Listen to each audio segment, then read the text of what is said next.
Hi everyone, welcome to my classroom. Today we are going to discuss about methods or techniques of performance appraisal. This is a broad topic. The performance appraisal methods or technique includes traditional methods and modern methods. Okay. Performance appraisal മെത്തേഡ്സിനെ രണ്ടായിട്ട് classify ചെയ്യുന്നുണ്ട്, traditional methods and modern methods. ഓരോ authors ഓരോ രീതിയിലാണ് describe ചെയ്യുന്നത്. അതുപോലെ തന്നെ traditional മെത്തേഡ്സിൽ ചില റെഫറൻസിൽ ഒരുപാട് നോട്ട്സ് ഉണ്ടായിരിക്കും, അതായത് ഡിഫറെൻറ്റ് മെത്തേഡ്സിനെ കുറിച്ച് കൂടുതൽ ഡീറ്റെയിൽ ആയിട്ട് എക്സ്പ്ലെയിൻ ചെയ്യുന്നുണ്ട്. കുറച്ച് നോട്ട്സ് എനിക്ക് ഇതിൽ ഇൻക്ലൂഡ് ചെയ്തിട്ടുള്ളൂ, കൂടുതൽ നോട്ട്സ് ഞാൻ നിങ്ങൾക്ക് തരും. ഓക്കെ, അപ്പോൾ ട്രഡീഷണൽ മെത്തേഡിനകത്ത് first method is ranking method. Ranking method is a very easy method of judging the work of employees in a group. Ranks are assigned in order to their performance. That is, it is also known as alternation ranking. Okay, this method can be used when the number of individuals is less. Clear? That is ranking method എന്ന് പറയുന്നത് ഒരു old മെത്തേഡാണ്, വളരെ simple ആയിട്ടുള്ളതും easy ആയിട്ടുള്ളൊരു മെത്തേഡാണ്. Performance appraise ചെയ്യാൻ വളരെ ഈസി ആയിട്ടുള്ളൊരു മെത്തേഡാണ് റാങ്ക് മെത്തേഡ് എന്ന് പറയുന്നത്. ഈ റാങ്കിങ് മെത്തേഡിനകത്ത് ഡിഫറെൻറ്റ് പെർഫോമൻസ് വർക്കേഴ്സ് പെർഫോം ചെയ്യുന്ന സമയത്ത് ബെസ്റ്റ് പെർഫോമറെ റാങ്ക് ചെയ്തിട്ടാണ് കണ്ടുപിടിക്കുന്നത്. അതായത് ബെസ്റ്റ് പെർഫോമറെ ഫസ്റ്റ് റാങ്ക് ചെയ്യും, അതുപോലെ തന്നെ വേസ്റ്റ് പെർഫോമർ അല്ലെങ്കിൽ വേസ്റ്റ് വർക്കറെ ലാസ്റ്റ് റാങ്ക് ചെയ്യും. അങ്ങനെയാണ് ബെസ്റ്റ് പെർഫോമറെ നമ്മൾ സെലക്ട് ചെയ്യുന്നത്. Under this method employees R rated on overall basis with a reference to their job performance. Okay, first of all the name of employees are listed on the sheet. അതായത് ഒരു sheet എടുത്ത് അതിൻ്റെ ഒരു left സൈഡിൽ എംപ്ലോയീസിൻ്റെ എല്ലാം name entry ചെയ്യും. Okay, ആ name entry ചെയ്തതിന് അനുസരിച്ച് ഓരോ എംപ്ലോയീസിനെ മോസ്റ്റ് വാല്യുബിൾ ആയിട്ടുള്ള എംപ്ലോയീസ് ആരാണ്, അല്ലെങ്കിൽ ഏറ്റവും കൂടുതൽ പെർഫോം ചെയ്യുന്നത് ആരാണെന്നുള്ളത് കണ്ടുപിടിക്കുക, അല്ലെങ്കിൽ ലീസ്റ്റ് വാല്യുബിൾ ആയിട്ടുള്ള ആര് എന്നുള്ളതെങ്കിൽ ഒട്ടും പെർഫോം ചെയ്യാത്ത ആര്, അത് കണ്ടുപിടിക്കാനാണ് ഈ ഒരു മെത്തേഡ് ഫോളോ ചെയ്യുന്നത്. ഇതിനകത്ത് ചെയ്യുന്നത് എങ്ങനെയാണെന്ന് വെച്ചാൽ മോസ്റ്റ് പെർഫോമബിൾ ആയിട്ടുള്ള വർക്കറുടെ, മോസ്റ്റ് വാല്യുബിൾ ആയിട്ടുള്ള വർക്കറുടെ നെയിം ആദ്യം എൻട്രി ചെയ്യും. ഓക്കെ, അപ്പോൾ ലിസ്റ്റിനകത്ത് ഫസ്റ്റ് ഏറ്റവും നന്നായിട്ട് ചെയ്യുന്ന എംപ്ലോയിയുടെ നെയിം ആദ്യം എന്ത് ചെയ്യും, എൻട്രി ചെയ്യും. അതായത് നെയിം ഓഫ് എംപ്ലോയീസിൽ നിന്നാണ് ഇത് സെലക്ട് ചെയ്യുന്നത്. എന്നിട്ട് പെർഫോം ചെയ്യുന്ന ആളെ ഏറ്റവും ലീസ്റ്റ്, അതായത് ഏറ്റവും വേസ്റ്റായിട്ട് പെർഫോം ചെയ്യുന്ന എംപ്ലോയിനെ ഏറ്റവും താഴെ എഴുതും. ഓക്കെ, ടോപ്പിൽ എഴുതുന്നത് മോസ്റ്റ് വാല്യുബിൾ ആയിട്ടുള്ള പെർഫോമർ, ഏറ്റവും ബോട്ടത്തിൽ എഴുതുന്നത് ലീസ്റ്റായിട്ട് അല്ലെങ്കിൽ ഒട്ടും പെർഫോം ചെയ്യാത്ത ആളുടെ നെയിമായിരിക്കും എഴുതുന്നത്. അപ്പോൾ ലെഫ്റ്റ് സൈഡിൽ ഇപ്പോൾ നെയിംസ് എല്ലാം എൻട്രി ചെയ്ത റൈറ്റ് സൈഡിൽ നമുക്ക് എന്ത് ചെയ്യാം, ഈ പെർഫോമൻസ് ബേസിൽ നമുക്കിത് റാങ്ക് ചെയ്ത് എഴുതാൻ സാധിക്കും. ഇപ്പോൾ ഒരു ഷീറ്റ് എടുത്ത് ലെഫ്റ്റ് സൈഡിൽ എല്ലാവരും പേര് എഴുതുക, ദെൻ പെർഫോമൻസിൻ്റെ ബേസിൽ ഏറ്റവും വാല്യുബിൾ ആയിട്ടുള്ള മോസ്റ്റ് വാല്യുബിൾ ആയിട്ടുള്ള എംപ്ലോയിനെ ഫസ്റ്റ് എഴുതുക, റൈറ്റ് ഹാൻഡ് സൈഡിൽ ഫസ്റ്റ് എഴുതുക. ഏറ്റവും ലീസ്റ്റായിട്ട് വർക്ക് ചെയ്യുന്ന അല്ലെങ്കിൽ ഒട്ടും വർക്ക് ചെയ്യാത്ത പെർഫോം ചെയ്യാത്ത എംപ്ലോയിനെ ഏറ്റവും താഴെയായിട്ട് റൈറ്റ് സൈഡിൽ എഴുതാം. ദെൻ അതിന് ശേഷം ഏറ്റവും കുറച്ചും കൂടെ ബെറ്ററായിട്ട് വർക്ക് ചെയ്യുന്ന എംപ്ലോയി രണ്ടാമത് എഴുതാം. അങ്ങനെ എംപ്ലോയീസിൻ്റെ ഈ ലിസ്റ്റിനെ നമ്മൾ എന്ത് ചെയ്യണം, പെർഫോമൻസ് ബേസിൽ റാങ്ക് ചെയ്തിട്ടാണ് എഴുതുന്നത്. ക്ലിയർ അല്ലേ? നെക്സ്റ്റ് മെത്തേഡ് എന്ന് പറയുന്നത് പെയർഡ് കമ്പാരിസൺ മെത്തേഡ്.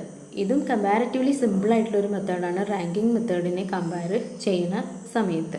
ഓക്കെ, അപ്പോൾ പെയർഡ് കമ്പാരിസൺ മെത്തേഡ് എന്ന് പറയുമ്പോൾ കുറച്ചുകൂടെ ആക്യുറേറ്റ് ആയിട്ട് നമുക്ക് ആൾട്ടർനേഷൻ റാങ്കിങ് മെത്തേഡ്, അതായത് റാങ്കിങ് മെത്തേഡിനെയൊക്കെ കുറച്ചുകൂടെ ആക്യുറേറ്റ് ആയിട്ട് ചെയ്യാൻ പറ്റുന്ന ഒന്നാണ് പെയർഡ് കമ്പാരിസൺ മെത്തേഡ് എന്ന് പറയുന്നത്. Here each person is compared with other person in pairs at one time. അതായത് ഇവിടെ ഓരോ പേഴ്സണെ നമ്മൾ കമ്പയർ ചെയ്യുന്നത് മറ്റൊരു വ്യക്തിയായിട്ടാണ് കമ്പയർ ചെയ്യുന്നത്. ദാറ്റ് മീൻസ് ഇവിടെ നമ്മൾ ചെയ്യുന്നത് എന്താണെന്ന് വെച്ചാൽ ഒരൊറ്റ only one trait is considered each time of comparison. ഓരോ പ്രാവശ്യം നമ്മൾ കമ്പയർ ചെയ്യുമ്പോഴും ഒരൊറ്റ ട്രേറ്റ് എടുത്തിട്ടാണ് നമ്മൾ എന്ത് ചെയ്യുന്നത്, കമ്പയർ ചെയ്യുന്നത്.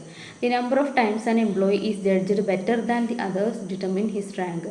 ടു ഇലിസ്ട്രേറ്റ് ദിസ് മെത്തേഡ്, ഈ മെത്തേഡ് ഒന്ന് നമ്മൾ ഡിസ്ക്രൈബ് ചെയ്യുമ്പോൾ എക്സാമ്പിൾ വെച്ചിട്ട് പറഞ്ഞു നോക്കാം. എംപ്ലോയീസിൻ്റെ പേര്, ഒരു 5 എംപ്ലോയീസിൻ്റെ പേരെടുത്തു, mister A, B, C, D and E. ഇവരെ നമ്മൾ ലെഫ്റ്റ് സൈഡിൽ ഒരു ഷീറ്റ് എടുത്തു, ലെഫ്റ്റ് സൈഡിൽ ഈ A, B, C, D, E 5 പേരുടെ പേരും നമ്മൾ എൻട്രി ചെയ്തു. Then first we compare A with B, എന് ബിയുമായിട്ട് കമ്പയർ ചെയ്യും. Whatever may be the criteria, അതായത് ക്രൈറ്റീരിയ എന്തോ ആവട്ടെ, നമ്മൾ എയും ബിയും എന്ത് ചെയ്തു, കമ്പയർ ചെയ്തു. അപ്പോൾ ആ ഒരു പെർട്ടിക്കുലർ സിറ്റുവേഷനിൽ നമുക്ക് എ ആണോ ബി ആണോ ബെറ്റർ എന്നുള്ളത് നമുക്ക് ഇവാലുവേറ്റ് ചെയ്ത് കണ്ടുപിടിക്കാൻ പറ്റും. അവിടെ നമുക്ക് മോസ്റ്റ് വാല്യുബിൾ ആയിട്ട് തോന്നിയിട്ടുള്ളത് എനാണെങ്കിൽ നമ്മൾ എനെ എന്ത് ചെയ്തു, സെലക്ട് ചെയ്തു. സെലക്ട് ചെയ്ത് എയുടെ പേര് അവിടെ സെലക്ട് ചെയ്ത് വെച്ചു. ഇനി നമ്മൾ സീനെ കമ്പയർ ചെയ്യാൻ പോണത് എനെ വെച്ചിട്ടാണ്. ബി അവിടെ ഔട്ടായി, അതായത് എയും ബിയിലും ബെറ്റർ എ ആണ്. എനെ വെച്ചിട്ട് സീനെ കമ്പയർ ചെയ്യും. അങ്ങനെ നമ്മൾ ഓരോ പെയറും കമ്പയർ ചെയ്യും. ബെസ്റ്റ് എംപ്ലോയീനെ അങ്ങനെയാണ് സെലക്ട് ചെയ്യുന്നത്. ഓക്കെ, അപ്പോൾ എനെ സി ആയിട്ട് കമ്പയർ ചെയ്യും, അതിൽ ബെസ്റ്റ് എടുക്കും, നെക്സ്റ്റ് ആളെ കമ്പയർ ചെയ്യും. അങ്ങനെയാണ് പെയർഡ് കമ്പാരിസൺ മെത്തേഡിൽ ചെയ്യുന്നത്. നെക്സ്റ്റ് മെത്തേഡ് എന്ന് പറയുന്നത് ഗ്രേഡിംഗ് മെത്തേഡാണ്. Under this method of performance appraisal different grades R developed four evaluating the ability of different employees and then the employees are placed in these grades. അതായത് grade എന്ന് പറയുന്നത് excellent ആവാം, very good ആവാം, good ആവാം, average ആവാം, bad ആവാം, waste ആവാം. അപ്പോൾ ഇങ്ങനെയാണ്, ഈ ഒരു കാറ്റഗറിയിലാണ് നമ്മൾ എന്ത് ചെയ്യുന്നത്, എംപ്ലോയീസിനെ ഗ്രേഡ് ചെയ്യുന്നത്. ഗ്രേഡിംഗ് മെത്തേഡിൽ എംപ്ലോയീസിൻ്റെ എബിലിറ്റിക്ക് അനുസരിച്ച് നമ്മൾ ഇതിൽ ഏതെങ്കിലും ഒരെണ്ണം ഗ്രേഡ് ചെയ്ത് കൊടുക്കുകയാണ് ചെയ്യുന്നത്. ആക്ച്വൽ പെർഫോമൻസ് കമ്പയർ ചെയ്ത് അത് എബിലിറ്റിയുടെ ബേസിൽ കമ്പയർ ചെയ്തിട്ട് എന്ത് ചെയ്യുക, ഗ്രേഡ് കൊടുക്കുക. എംപ്ലോയിയുടെ പെർഫോമൻസ് എക്സലൻ്റ് ആണോ പുവർ ആണോ എന്നുള്ളത് നമ്മൾ കാറ്റഗറൈസ് ചെയ്ത് ഗ്രേഡ് ചെയ്ത് കൊടുക്കുക. നെക്സ്റ്റ് എന്ന് പറയുന്നത് man to man comparison method. This is first used in U S A ആർമിയിൽ ഫസ്റ്റ് വേൾഡ് വാർ ടൈമിലാണ് ഇത് ആദ്യമായിട്ട് യൂസ് ചെയ്തിട്ടുള്ളത്. ഇവിടെ നമ്മൾ ഫ്യൂ ഫാക്ടേഴ്സ് കൺസിഡർ ചെയ്യും. For example quality of work, intelligence, dependability, അങ്ങനെ എന്തെങ്കിലും ഫാക്ടേഴ്സ് നമ്മൾ സെലക്ട് ചെയ്തതിന് ശേഷം ആണ് കമ്പാരിസൺ ചെയ്യുന്നത്. ഓക്കെ, അതുപോലെ ഒരു സെലക്റ്റഡ് ആയിട്ടുള്ള ഫാക്ടർ വെച്ചിട്ട് ഒരു scale of person is also developed. ഒരു പേഴ്സണെ സ്കെയിൽ ചെയ്യാനായിട്ട്, മെഷർ ചെയ്യാനായിട്ട് നമ്മളൊരു സ്കെയിൽ ഡിറ്റർമിൻ ചെയ്യും. ഓരോ സെലക്റ്റഡ് ഫാക്ടർ, ഇപ്പോൾ നേരത്തെ പറഞ്ഞ പോലെ ലീഡർഷിപ്പ് ക്വാളിറ്റിയോ ഇനീഷ്യേറ്റീവോ അതൊക്കെ വെച്ചിട്ട് നമ്മൾ എന്ത് ചെയ്യും, ഒരു സ്കെയിൽ ഡെവലപ്പ് ചെയ്തെടുക്കും. Then each person to be rated is compared with person in the സ്കെയിലുമായിട്ട് ഓരോ വ്യക്തികളെ, ഓരോ എംപ്ലോയീസിനെ നമ്മൾ എന്ത് ചെയ്യും, കമ്പയർ ചെയ്തിട്ട് അവർക്ക് സ്കോർ കൊടുക്കും. ഇപ്പോൾ ഡിപ്പെൻഡബിലിറ്റിയുടെ കേസിൽ എങ്ങനെയാണ് ഒരു എംപ്ലോയിക്ക് സ്കെയിൽ ചെയ്യേണ്ടത്. അപ്പോൾ ഒരു എംപ്ലോയിനെ എടുത്തു, അയാൾ നമ്മൾ ഈ ലീഡർഷിപ്പ്, ഡിപ്പെൻഡബിലിറ്റി, ഇനീഷ്യേറ്റീവ് ആ ഫാക്ടറൊക്കെ ആയിട്ട് കമ്പയർ ചെയ്യുമ്പോൾ അതിൽ എത്ര സ്കോർ ആ ഒരു പെർട്ടിക്കുലർ എംപ്ലോയിക്ക് കൊടുക്കണം. അങ്ങനെ ഓരോ എംപ്ലോയിക്കും സ്കോർ അലോട്ട് ചെയ്തിട്ട് എന്താണ് ചെയ്യുന്നത്, അതിൻ്റെ ബേസിലാണ് എന്ത് ചെയ്യുന്നത്, ഒരു പെർഫോമൻസ് എത്രത്തോളം ഉണ്ട് എന്നുള്ളത് നമ്മൾ മെഷർ ചെയ്യുന്നത്. Job evaluation ടെക്നിക്കാണിത്. ഓക്കെ, ഇതിന് നമ്മൾ ഫാക്ടർ കമ്പാരിസൺ മെത്തേഡ് എന്നും കൂടെ പറയും. കാരണം ഒരുപാട് ഫാക്ടേഴ്സ് നമ്മൾ കണ്ടുപിടിക്കും. ആ ഫാക്ടേഴ്സ് ഓരോ എംപ്ലോയീസിനും ആ ഫാക്ടർ എങ്ങനെയാണ് വരുന്നതെന്നുള്ളതിനനുസരിച്ച് നമ്മൾ കമ്പയർ ചെയ്യും. ഓരോ ഫാക്ടറിനും നമ്മൾ സ്കോർ കൊടുക്കും. അതിനനുസരിച്ച് അത് ടോട്ടൽ ചെയ്ത് ഏറ്റവും സ്കോർ ആർക്കാണോ അതിനെ വെച്ചിട്ട് നമ്മൾ എംപ്ലോയിയുടെ പെർഫോമൻസ് മെഷർ ചെയ്യുകയാണ് ചെയ്യുന്നത്. ക്ലിയർ ആണോ? നെക്സ്റ്റ് വരുന്നത് graphic rating scale method. Okay, this is the oldest and most popular method. This technique is more consistent and reliable. A graphic scale assesses a person on the quality and quantity of his work. He is outstanding, above average, average or unsatisfactory. അപ്പോൾ നമ്മൾ ഇവിടെ ചെയ്യുന്നത് എന്താണെന്ന് വെച്ചാൽ, ഒരു graphic rating സ്കെയിലിൽ എംപ്ലോയീസിന് outstanding ആണോ, above average ആണോ, ആവറേജ് ആണോ, സാറ്റിസ്ഫാക്ടറി അല്ലയോ, അങ്ങനെയുള്ള കാര്യങ്ങളാണ് ഡിറ്റർമിൻ ചെയ്യുന്നത്, അസസ് ചെയ്യുന്നത്. ഇവിടെ അസസ് ചെയ്യുമ്പോൾ ക്വാളിറ്റിയും അതുപോലെ ക്വാളിറ്റി ഓഫ് വർക്കും ക്വാണ്ടിറ്റി ഓഫ് വർക്കും നമ്മൾ അസസ് ചെയ്യുന്നുണ്ട്. ഓക്കെ, ഇതിനകത്ത് നമ്മൾ സ്പെസിഫിക് പെർഫോമൻസ് ഐറ്റംസ് ഇൻക്ലൂഡ് ചെയ്യുന്നുണ്ട്. അത് ഓറലായിട്ടോ റിട്ടൺ ആയിട്ടുള്ള കമ്മ്യൂണിക്കേഷൻ വഴി നമ്മൾ എന്ത് ചെയ്യും, ഡിറ്റർമിൻ ചെയ്യും. ഓക്കെ, ദെൻ ഇതിനകത്ത് കണ്ടിന്യൂസ് റേറ്റിംഗ് സ്കെയിലും ഡിസ്ക്രീറ്റ് റേറ്റിംഗ് സ്കെയിലും യൂസ് ചെയ്യാറുണ്ട്. കണ്ടിന്യൂസ് റേറ്റിംഗ് സ്കെയിൽ എന്ന് പറഞ്ഞാൽ എന്താണ്, ഇപ്പോൾ നമ്മൾ ഫാക്ടേഴ്സ് പറഞ്ഞു, ഗ്രാഫിക് റേറ്റിംഗ് സ്കെയിലിൽ ഫാക്ടേഴ്സ് ക്വാളിറ്റിയും ക്വാണ്ടിറ്റിയും ഒക്കെ നമ്മൾ മെഷർ ചെയ്യുന്നതെന്ന് പറഞ്ഞപ്പോൾ ഇതിനകത്ത് വരുന്ന ഫാക്ടേഴ്സ് എന്തൊക്കെയാണെന്ന് വെച്ചാൽ quantity of work, intelligence, dependability, job knowledge, attitude, ഇങ്ങനെയുള്ള ഫാക്ടേഴ്സ് എല്ലാം നമ്മൾ വെച്ച് അതിൽ വെരി പുവറാണോ, ആവറേജ് ആണോ, ഗുഡാണോ, എക്സലൻ്റ് ആണോ, ഇത് നമ്മൾ റേറ്റിംഗ് സ്കെയിൽ ചെയ്യും. ഈ സ്കെയിലിൽ നമ്മൾ വെരി പുവറിന് 0 കൊടുക്കും, പുവറിന് 1 കൊടുക്കും, ആവറേജിന് 2, ഗുഡിന് 3, അങ്ങനെ നമ്മൾ എന്ത് ചെയ്യും, ഇങ്ങനെ നമ്പർ ആയിട്ടാണ് ഈ സ്കെയിൽ നമ്മൾ ചെയ്യുന്നത്. അപ്പോൾ 0 മുതൽ എത്രയാണോ നമ്മൾ ഇത് റേറ്റ് ചെയ്യാൻ യൂസ് ചെയ്യുന്ന സ്കെയിൽ, ഇപ്പോൾ എന്താണ് 5 റേറ്റിംഗ് സ്കെയിലാണെങ്കിൽ അങ്ങനെ. ഓക്കെ, അപ്പോൾ നമ്മൾ എന്ത് ചെയ്യും, ഓരോന്നിനും നമ്പറാണ് കൊടുക്കുന്നത്. ക്വാളിറ്റി ഓഫ് വർക്കിൽ ഇയാൾക്ക് എത്ര കൊടുക്കാം, 4 ആണോ അല്ലെങ്കിൽ 3 ആണോ അല്ലെങ്കിൽ 5 എക്സലൻ്റ് ആണോ, അങ്ങനെ നമ്മൾ റേറ്റ് ചെയ്യാണ് ചെയ്യുന്നത്. ഇപ്പോൾ ഇൻ്റലിജൻറ്റ് കേസിൽ നമുക്ക് 2 കൊടുക്കാൻ പറ്റുള്ളൂ. ഡിപ്പെൻഡബിലിറ്റി ആണെങ്കിൽ നമുക്ക് 3 കൊടുക്കാം. ജോബ് നോളജിൻ്റെ കേസിലാണെങ്കിൽ 4 കൊടുക്കാം. ആറ്റിറ്റ്യൂഡിൻ്റെ കേസിലാണെങ്കിൽ 1 കൊടുക്കാം.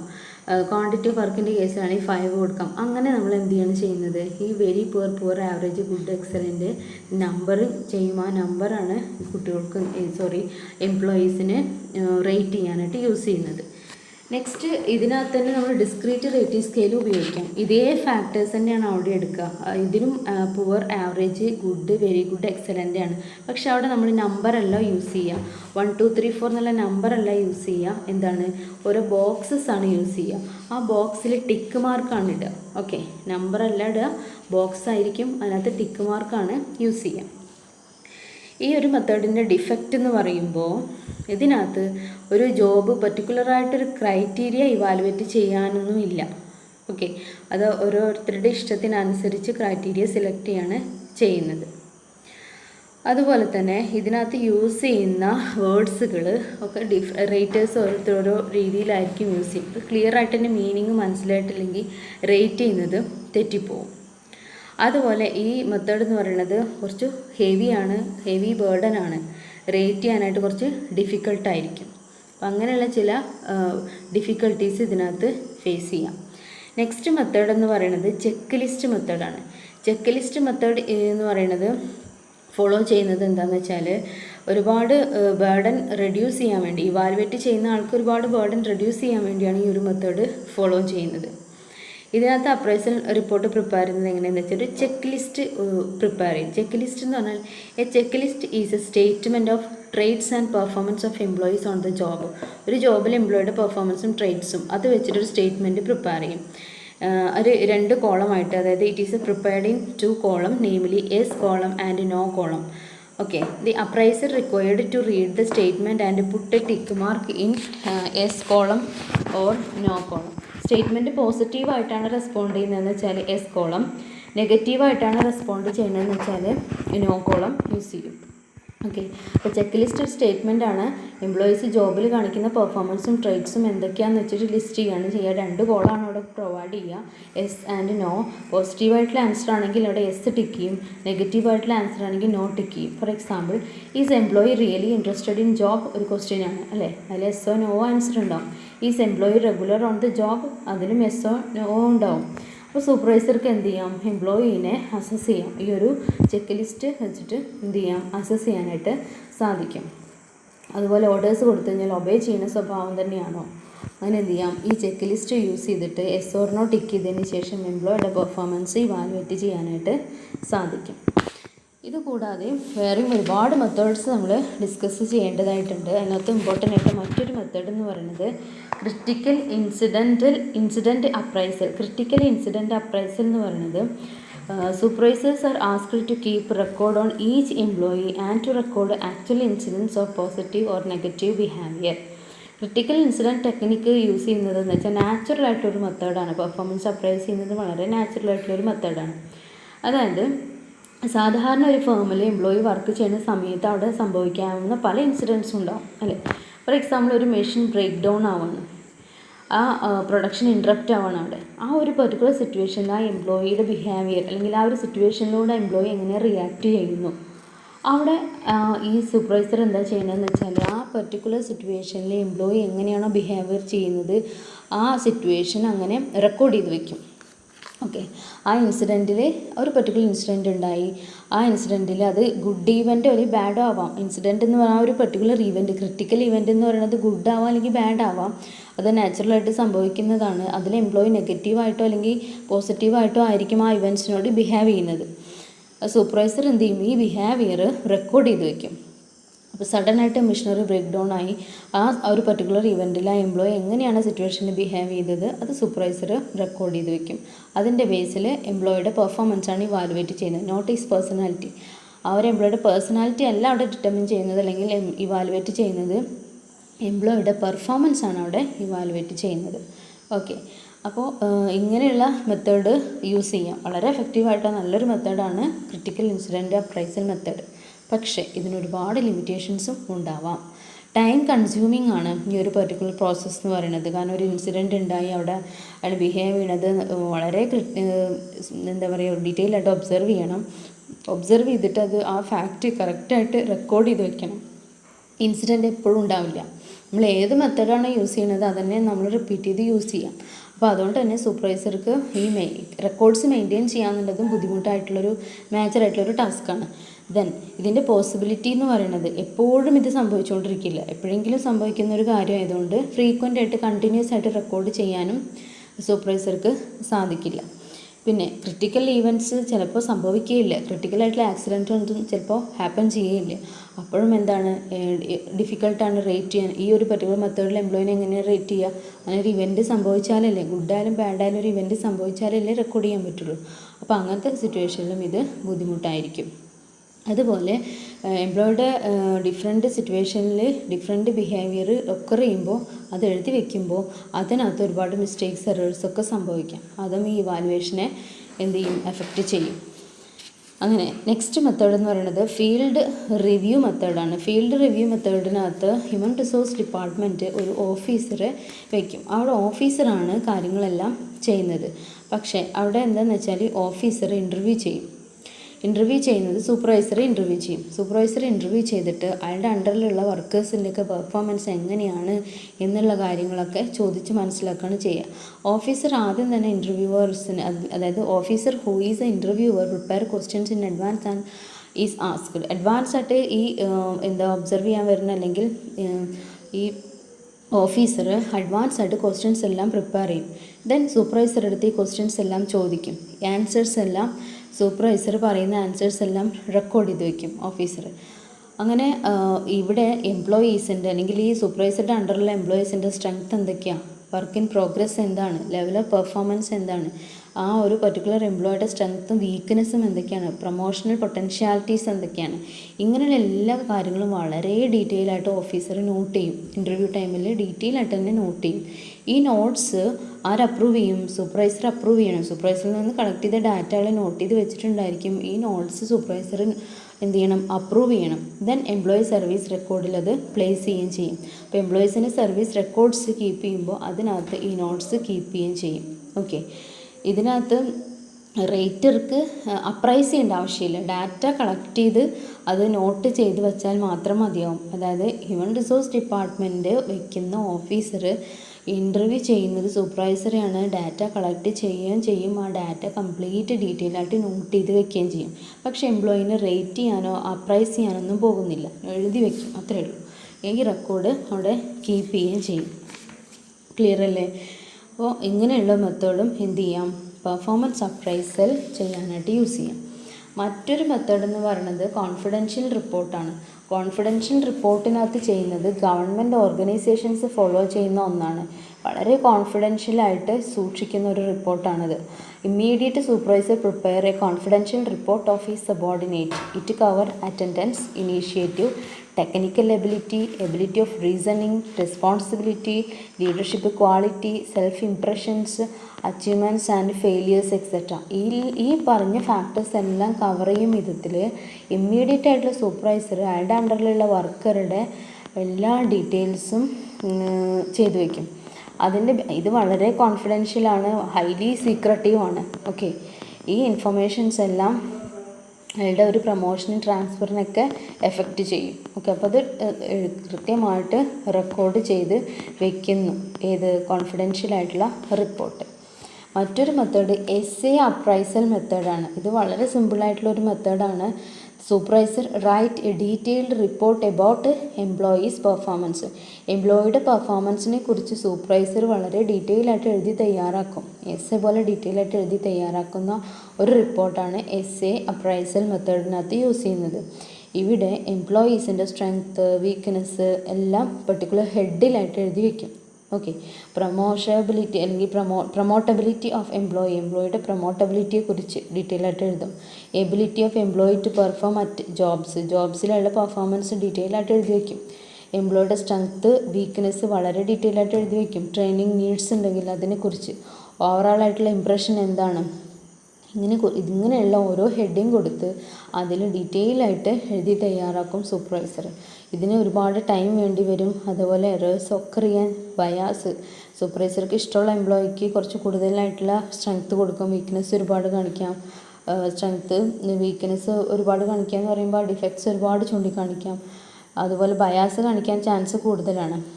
അതുപോലെ ഇതൊരു കോമൺ മെത്തേഡായിട്ടൊന്നും യൂസ് ചെയ്യാറില്ല, കാരണം അത്രയും ടൈം അവിടെ സ്പെൻഡ് ചെയ്യേണ്ടതായിട്ട് വരും.